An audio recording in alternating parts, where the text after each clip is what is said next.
Hi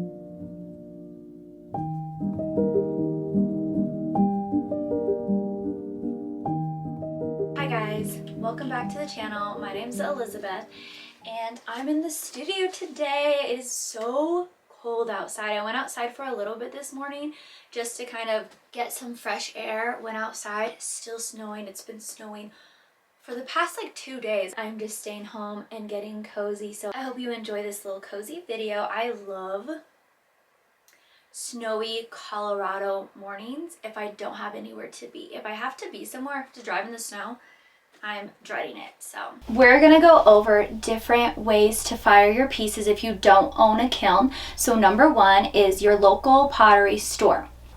This is how I personally fire most of my pieces. Number two is look up your local pottery studios. Number three is Kilnshare, which I have used personally. I used it for a couple of months, and Kilnshare is basically a website that tells you who in your area or in your community has a kiln and is willing to share. I really enjoyed my experience using Kilnshare. I had a person who was very kind, very helpful, very sweet. If I had any questions, they were willing to answer them. The reason why I had gone to Kilnshare for just a couple of months was because my pottery store was like slammed. Like, it was Christmas time, so I was not getting my pieces back for a while. So I went to Kilnshare and I had a great time, great experience, and she was a little bit further than my pottery store too, so there were just some things here and there, but I think that's great if you don't live in a bigger city. I'm sure you're more likely able to find someone in your area who's willing to share if you don't have a pottery studio or a pottery store in your area. So that was a great way to fire my pieces. We talked about how you could fire at your local pottery store, your local pottery studio. You can use Kilnshare, and the last thing that I would recommend is taking pottery classes. If you're self-taught, that is amazing and so wonderful, but I just really think taking pottery classes at least for like 2 months or whatever it may be. I took classes for about 7 months and I loved it. I had such a great time. You have all of the resources, right? You have an instructor, you have people you can ask questions, you have clay. They give you a bag of clay. I think they give you 1 bag of clay for the session. You could pick from B-mix, porcelain, or stoneware. They had all these different types of glazes that you could experiment with. Underglazes, slips, all, like, you would provide your tools. You would have to bring your own tools, but they really had everything that you needed. And from my personal experience, I loved taking pottery classes. So that's just my personal experience. I will say it is so nice, like when you are taking pottery classes and you need to fire your pieces, you just lay them on the shelf and you're good to go, right? So it's just like, it was really nice. But yeah, so this is how I fire my pieces without owning a kiln. One day I do hope to own my own kiln. It's just doesn't really make sense right now to have a kiln, but I would love to one day be able to have one, experiment with that, and be more educated with different types of firing. And yeah, comment down below if you fire a different type of way than what I've listed here today. If you are firing at a pottery studio, if you're firing at a pottery store using Kilnshare, here are some things that I wrote down that really helped me. Number one would be the fees. They have a lot of different types of fees, handling fees, the bisqueware fee versus the glazeware fee. Some people do it by weight, some people do it by per cubic inch, I've seen.